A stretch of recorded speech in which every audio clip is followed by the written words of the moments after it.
నమస్కారం. క్రియేటర్ ఎకానమీలో ఒక పెద్ద మార్పు గురించి ఈరోజు మనం మాట్లాడుకుందాం. ఫేస్బుక్ మాతృసంస్థ మెటా కంటెంట్ క్రియేటర్లను తమవైపు తిప్పుకోవడానికి ఒక భారీ ప్లాన్తో వచ్చింది. సరే, అసలు కదేంతో చూద్దాం. ఈ నంబర్ చూడండి, 2,70,000 రూపాయలు. ఇదే మెటా ఇప్పుడు ఫేస్బుక్లో కంటెంట్ పెట్టే క్రియేటర్లకు ప్రతి నెలా ఇవ్వడానికి సిద్ధంగా ఉన్న మొత్తం. చాలా పెద్ద అమౌంట్ కదా. ఇంత డబ్బు ఎందుకిస్తున్నారో తెలుసుకుందాం. అసలు ప్రశ్న ఇదే. ఉన్నట్టుండి మెటాకి క్రియేటర్ల మీద ఇంత ప్రేమ ఎందుకు పుట్టుకొచ్చింది? దీని వెనుకున్న అసలు కారణాలేంటి? ఈ విశ్లేషణలో ఈ ప్రశ్నకు సమాధానం వెతుకుదాం. మెటా ఇస్తున్న ఈ ఆఫర్లను పూర్తిగా అర్థం చేసుకోవాలంటే ముందుగా వాళ్ళెదుర్కొంటున్న ఒక పెద్ద సమస్యను మనం చూడాలి. ఫేస్బుక్ ప్రస్తుతం గట్టి పోటీని ఎదుర్కొంటోంది. ఈ చార్ట్ చూడండి. సమస్య ఏంటో ఇక్కడే క్లియర్గా కనిపిస్తోంది. ప్రజలు తమ టైంని ఎక్కడ ఎక్కువ స్పెండ్ చేస్తున్నారనే విషయంలో ఫేస్బుక్ వెనకబడింది.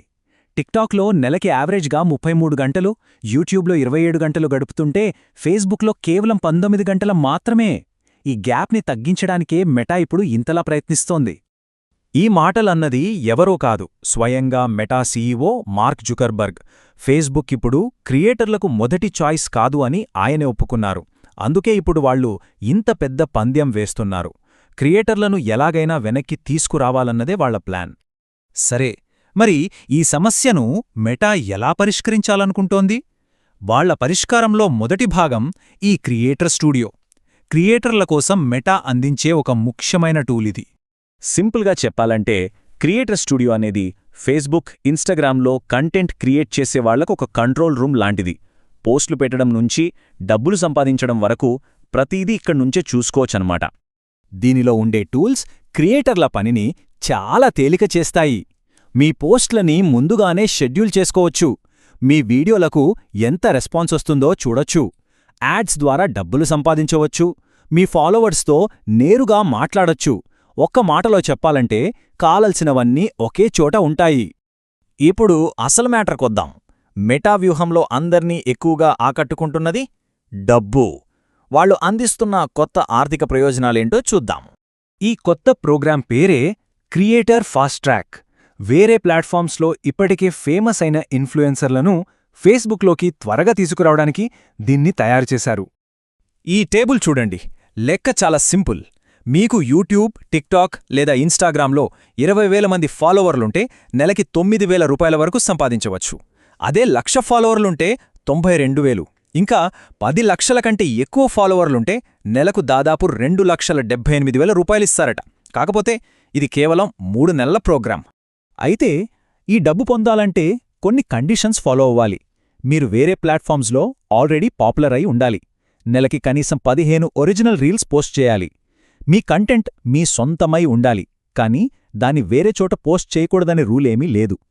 సాధారణంగా ఫేస్బుక్లో ఇన్స్ట్రీమ్ యాడ్స్ ద్వారా డబ్బు సంపాదించాలంటే గత 60 రోజుల్లో మీ వీడియోలకు 6 లక్షల వాచ్ మినిట్స్ ఉండాలి.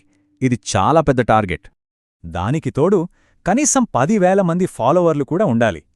కానీ ఈ కొత్త ఫాస్ట్ ట్రాక్ ప్రోగ్రాం ఈ ప్రాసెస్ని చాలా సింపుల్ చేస్తుంది.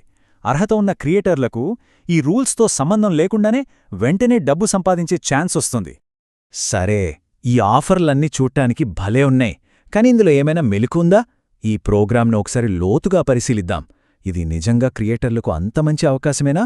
ఇక్కడే ఉంది అసలు విషయం. మెటా, యూట్యూబ్కి మధ్య ఉన్న పెద్ద తేడా ఇదే. మెటా ప్రోగ్రాంలు టెంపరరీ, ఎప్పుడాగిపోతాయో తెలియదు. కానీ యూట్యూబ్ పార్ట్నర్ ప్రోగ్రాం 2007 నుంచి నిలకడగా నడుస్తోంది. ఇది క్రియేటర్లకు లాంగ్ టర్మ్లో ఒక భరోసా ఇస్తోంది.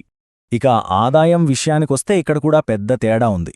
సాధారణంగా యూట్యూబ్లో ప్రతి 1000 వ్యూస్కి వచ్చే డబ్బు ఫేస్బుక్తో పోలిస్తే 3 నుంచి 8 రెట్లు ఎక్కువగా ఉంటుంది. అంటే ఫేస్బుక్ బోనస్ ఆకర్షణీయంగా ఉన్నా లాంగ్ రన్లో చూస్తే యూట్యూబ్ ఆదాయమే ఎక్కువ. మెటా హిస్టరీ చూస్తే ఒక ప్యాటర్న్ కనిపిస్తోంది. వాళ్ళు ప్రోగ్రాములను మొదలుపెడతారు, మారుస్తారు, సడన్గా ఆపేస్తారు. దీనివల్ల క్రియేటర్లు వాళ్ల ఆదాయం మీద పూర్తిగా ఆధారపడటం కష్టమవుతోంది. ఇంత తెలిసాక ఈ అవకాశాన్ని చూస్తున్న క్రియేటర్లు ఏం చేయాలి? దీన్నుంచి ఎలా లాభపడాలి? కొన్ని ప్రాక్టికల్ టిప్స్ చూద్దాం. క్రియేటర్లు తీసుకోవాల్సిన స్ట్రాటజీ ఇదే. ఈ ప్రోగ్రాంను ఒక షార్ట్ టర్మ్ బోనస్గా చూడండి. ఈ 3 నెలల్లో ఫేస్బుక్లో ఫాలోయింగ్ పెంచుకోవడానికి ట్రై చేయండి. కానీ మీ లాంగ్ టర్మ్ ఇన్కమ్ కోసం దీని మీద ఆధారపడకండి. మీ ప్రధాన ఆదాయ వనరుగా యూట్యూబ్నే చూడటం మంచిది. చివరిగా ఈ ప్రశ్నతో ముగిద్దాం. డబ్బుతో తాత్కాలికంగా కంటెంట్ను కొనవచ్చు, కానీ క్రియేటర్ల నమ్మకాన్ని, వాళ్ళ లాయల్టీని గెలవడం సాధ్యమేనా? క్రియేటర్ ఎకానమీ భవిష్యత్తును ఈ ప్రశ్నే నిర్ణయించబోతోంది. ఆలోచించండి.